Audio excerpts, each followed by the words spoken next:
آج جس دور میں میں اور آپ گزر رہے ہیں نا، یہ وہی دور ہے جہاں جائیداد کے تقسیم میں ظلم ہو رہا ہے، عورتوں کو صحیح حصہ نہیں دیا جا رہا ہے، بھائی بہنوں کو حصہ دینے کے لیے تیار نہیں۔ ایسے لوگوں کان کھول کر سن لو، میرا پیغام نہیں، میرے استاد کا پیغام نہیں، دنیا کے کسی نبی کا پیغام نہیں، کسی صحابی کا پیغام نہیں، کسی ولی کا یہ پیغام نہیں، کسی قطب کا یہ پیغام نہیں، کسی ابدال کا یہ پیغام نہیں، یہ پیغام تو میرے اور آپ کے خدا رب العالمین کا پیغام ہے۔ اللہ نے کہا مردوں کے لیے بھی حصہ ہے، عورتوں کے لیے بھی حصہ ہے۔ اگر کوئی مرد عورتوں کو جائیداد میں حصہ نہیں دیتا، وہ اللہ کے حکم کو توڑنے والا، شریعت کے خلاف چلنے والا، ایسے آدمی کل قیامت کے دن اللہ کو کیا منہ دکھاؤ گے؟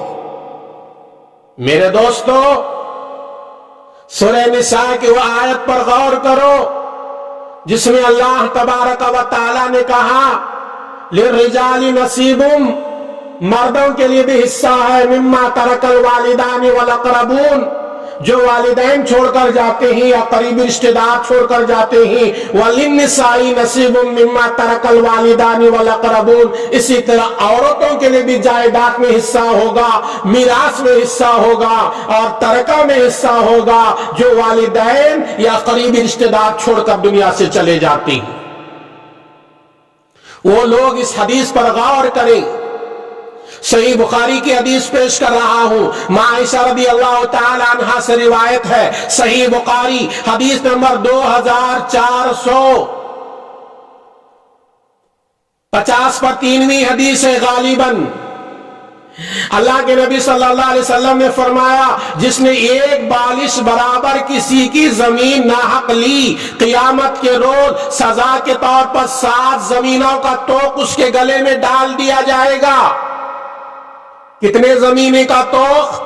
7 زمینوں کا توق بنا کر اس کے گلے میں ڈال دیا جائے گا۔ یہ کس کے لیے ہے؟ جو ایک بالش زمین کسی کی ناحق لے لیتا ہے۔ آج کا نوجوان بھائی بہنوں کو حصہ دیے بغیر وہ مال، وہ جائیداد لے رہا ہے، وہ زمین لے رہا ہے۔ کل قیامت کے دن ایسے نوجوان کا کیا حال ہوگا جس کو 7 زمین کا توق بنا کر اس کے گلے میں ڈال دیا جائے گا اور حکم ہوگا کہ اٹھاتے چل، وہ اٹھا نہیں سکے گا، پریشان ہوگا۔ فرشتے اعلان کریں گے، لوگوں یہ وہ نوجوان ہے، یہ وہ مرد ہے جو دنیا میں بہنوں کی زمین کو حصہ تقسیم نہیں کیا، وراثت میں حصہ نہیں دیا، کسی کی ناحق زمین مار لیا۔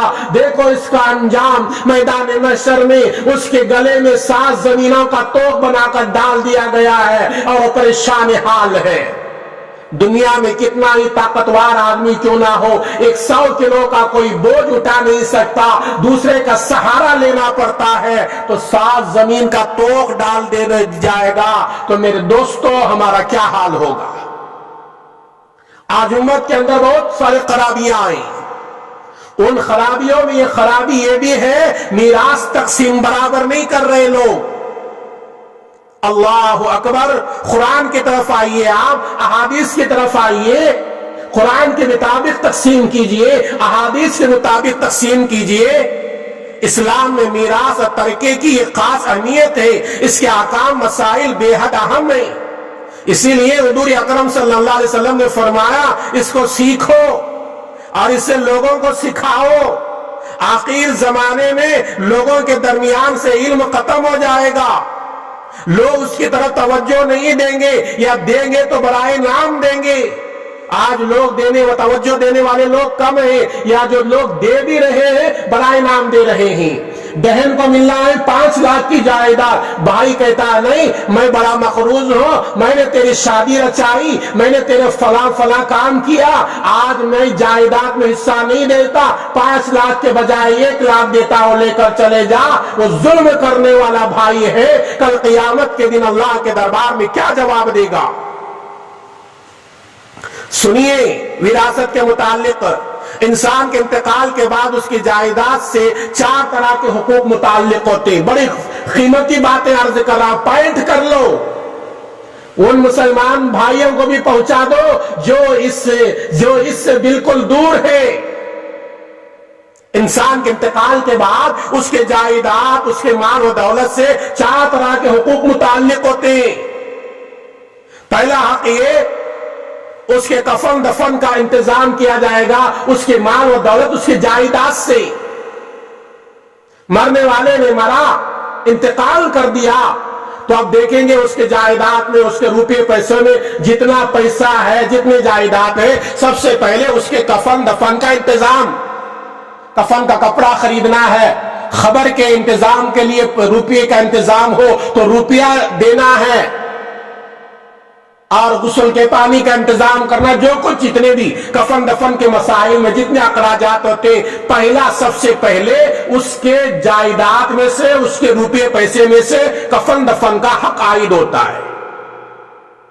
نمبر 2، اگر مرنے والا آدمی قرض کر کے مرا ہے، یہ بات نوٹ کر لیں، آج امت کے اندر قرض کر کے مرنے کو فقر سمجھا جا رہا ہے.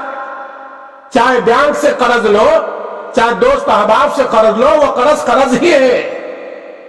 آپ اسے دھوکہ دے کر دنیا سے جا نہیں سکتے. دوسرا حق یہ عائد ہوتا ہے، اگر اس کے ذمے قرض ہو تو رشتہ دار سب سے پہلے اس کے قرض ادا کریں گے. اگر قرض کے ادا کرنے میں اس کے پاس 1 کروڑ کی جائیداد ہے، 1 کروڑ کی عمارت ہے، اور اس کا قرض 1 کروڑ کے برابر ہے، پورے جائیداد بیچ کر سب سے پہلے قرض ادا کریں گے. اور قرض ادا کرنے کے بعد کچھ بچتا ہے تو رشتہ دار تقسیم کر لیں گے، کچھ نہیں بچتا ہے تو پورا قرض ادا کرنے میں دینا ہوگا. یہ بات نوٹ کر لیں. جو لوگ مرنے والے کا قرض اس کے روپے پیسے میں سے، جائیداد میں سے ادا نہیں کرتے، وہ مرنے والے پر ظلم کر رہے ہیں، ماں باپ پر ظلم کر رہے ہیں، یا دوسرے رشتہ داروں پر ظلم کر رہے ہیں. میرے دوستو، قرض بہت بری وبا ہے. میرے نبی کی مشہور حدیث ہے، اللہ کے نبی صلی اللہ علیہ وسلم نے فرمایا، شہید کے ہر گناہ معاف ہے، لیکن قرض رکھ کر مرتا ہے تو وہ شہید کے گناہ بھی معاف نہیں ہوتے. ارے وہ شہید جو اپنے اللہ کو راضی کرنے کے لیے اپنے خون بہا دیا، اپنے بچوں کو یتیم بنا دیا، اپنی بیوی کو بیوہ بنا دیا، رشتہ داروں سے دور چلا گیا، یہاں تک کہ اس کی جان بھی ختم ہو گئی، اگر وہ قرض لے کر مرتا ہے تو اللہ وہاں اس کی مغفرت نہیں کرے گا. تو مرنے والا جائیداد چھوڑ کر مر رہا ہے، پہلا حق یہ ہوتا ہے کفن دفن کا انتظام کیا جائے اسی کے روپیوں میں سے. دوسرا، اگر قرض کر کے مر رہا ہے، قرض ادا کرنا. ایک میرے نبی کی حدیث سنو. میرے نبی صلی اللہ علیہ وسلم جب کسی کے آدمی کا نماز جنازہ پڑھانے کے لیے آتے، میرے نبی پوچھتے اگر اس کے ذمے قرض ہے یا نہیں. اگر کوتا ہے، اگر کوئی کہتا ہے کہ قرض ہے، ذمہ داری سے کہتا، ملا ملاری والی بات نہیں. میرے نبی فرماتے میں اس کے نماز جنازہ نہیں پڑھاتا، کوئی اور پڑھا لے. قرض اتنی خطرناک وبا ہے، آج لوگ لاکھوں روپے، کروڑوں روپے لے کر ادا کرے بغیر مرنے کو فقر سمجھ رہے ہیں. کل قیامت کے دن اللہ کے دربار میں کیا جواب دو گی؟ تیسرا حق عائد ہوتا ہے وصیت. مرنے والے نے مرنے سے پہلے وصیت کیا، میرے جائیداد میں سے فلاں اتنی چیز وصیت کرتا ہوں، میرے مرنے کے بعد دے دینا. اگر وصیت کرنے والا مرنے والا وصیت کر کے مر رہا ہے، اس کے 1/3 حصے میں وصیت پوری ہوگی. مرنے والا پورے مال کی وصیت کر کے مرا تو پورا مال نہیں دیا جائے گا. وہاں وصیت کتنی بھی کیا کیوں نہ ہو، 1/3 میں وصیت جاری ہوگی، ورنہ نہیں. نمبر 4، کفن دفن کے بعد، خرچ کے ادا کرنے کے بعد، اس کی وصیت کو پورا کرنے کے بعد جو حصہ بچے اب وہ رشتہ داروں میں تقسیم ہوگا، اب وہ رشتہ داروں میں پورا پورا ادا کر دیا جائے گا، بیٹی کو بھی ملے گا، بیٹے کو بھی ملے گا، اور جو حصے اللہ نے متعین کرے ہیں اسی کے مطابق ملے گا۔ ہاں یہ بھی یاد رکھے، وصیت 1/3 مال سے زیادہ کرنا جائز نہیں۔ مثال کے طور پر ایک آدمی بہت بڑا کروڑ پتی ہے، اس نے وصیت کر دیا میرے بعد یہ پورا مال فلاں مسجد کو دے دو، میرے بچوں کو نہ دو، یہ وصیت نہیں چلے گی، وصیت صرف 1/3 مال میں چلے گی۔ سنیے حدیث، جامعہ ترمذی کی حدیث ہے، حضرت سعد بن ابی وقاص رضی اللہ تعالی عنہ کہتے ہیں جب میں بیمار تھا رسول اللہ صلی اللہ علیہ وسلم میری عیادت کے لیے آئے۔ آپ نے پوچھا کیا تم نے وصیت کرنے کا ارادہ کیا؟ میں نے کہا ہاں۔ آپ نے پوچھا کتنے مال کی وصیت کا ارادہ کیا؟ میں نے کہا کہ پورا مال اللہ کے راستے میں دے دینے کی وصیت کرنے کا ارادہ کیا۔ تو اللہ کے نبی صلی اللہ علیہ وسلم نے فرمایا نہیں، یہ اولاد پر ظلم ہوگا، اگر وصیت کرنا ہے تو 1/3 میں کرو، اس سے زیادہ نہیں۔ تو یہ حدیث ہمارے لیے جامعہ ترمذی کی حدیث نمبر 975ویں حدیث سے دلیل بن رہی ہے کہ وصیت کرنے والا اگر پورے مال میں وصیت کرتا ہے تو جائز نہیں ہے، 1/3 میں وصیت جاری ہوگی اور باقی مال اس کے رشتہ داروں میں تقسیم ہوگا۔ حضور اکرم صلی اللہ علیہ وسلم کا ارشاد ہے اللہ تعالیٰ نے تمام حق والوں کو اس کا حق دے دیا ہے، لہذا وارث کے لیے وصیت نہیں ہے۔ یہ بھی مسئلہ سنیں، اگر کوئی حقیقت میں وارث ہے، ایک باپ کے 3 بیٹے ہیں اور باپ بیٹے کے لیے ایک بیٹے کے لیے وصیت کرتا ہے میری جائیداد میں سے زیادہ جائیداد فلاں بیٹے کو دیں گی، یہ وصیت نہیں چلے گی۔ کیوں؟ یہ وہ وارث ہے، وہ تم وصیت کرو یا نہ کرو اس کو اتنا ہی ملتا ہے تمہارے انتقال کے بعد جتنا شریعت نے حکم دیا۔ 4 بھائی ہیں تو 4 کو ایک ہی ساتھ ملے گا، ایک ہی انداز کا ملے گا۔ ہاں خدمت کیا ہے میں اس کو زیادہ وصیت کر کے جاؤں گا، اگر باپ ایسی وصیت کرتا ہے، ایسی وصیت کرنے والا باپ بھی گنہگار ہے۔ میرے دوستو، میراث میں عورتوں کا حصہ نکالنے کی کوشش کریں، عورتوں پر ظلم نہ کریں۔ اللہ نے مرنے والے کے مال میں جس طرح مردوں کے حصے مقرر کیے اسی طرح عورتوں کے حصے بھی مقرر کیے۔ اگر کوئی آدمی اپنے بہنوں کو کوئی حصہ نہیں دیتا یا جتنا دل میں آتا اتنا دیتا ہے، شرعی حصول کے مطابق رعایت نہیں کرتا، ایسے کھلم کھلا گنہگار لوگ سخت اللہ کے سزا کے مستحق ہوں گے۔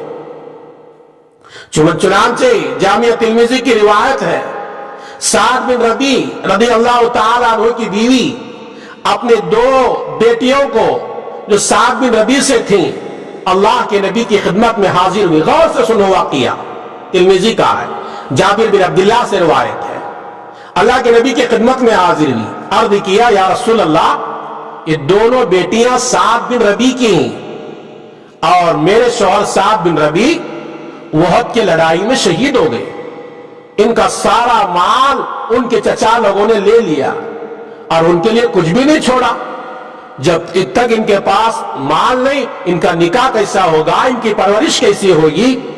اللہ کے نبی آپ فیصلہ فرما دیں۔ نبی صلی اللہ علیہ وسلم نے فرمایا ان لڑکیوں کے معاملے میں اللہ فیصلہ کرے گا۔ اللہ کے نبی جو بھی بات کہتے تھے اپنے زبان مبارک سے وہ اپنے طرف سے نہیں ہوتی تھی، اللہ کے حکم سے ہوتی تھی۔ قرآن کریم سورہ نجم کے پہلے رکوع میں ہے، اللہ کہتا ہے وَمَا يَنْطِقُ عَنِ الْهَوَىٰ إِنْ هُوَ إِلَّا وَحْيٌ يُوحَىٰ، نبی کے زبان سے جو بات نکلتی ہے زبان نبی کی ہوتی ہے، بات رب العالمین کی ہوتی ہے۔ نبی نے فرمایا تمہارے بیٹیوں کے بارے میں اللہ فیصلہ کرے گا۔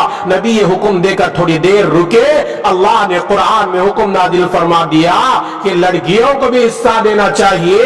اللہ کے نبی صلی اللہ علیہ وسلم پر جب آیت نازل ہوئی تو اللہ کے نبی صلی اللہ علیہ وسلم نے 7 کے ترکے میں سے 2/3 اور ان کے ماں کو 8واں حصہ دینے کا حکم دیا کہ بیٹیوں کو تقسیم کر دو اور ماں کو بھی 8واں حصہ دے دو، اور جو کچھ باقی رہے اب رشتہ دار تقسیم کر لیں۔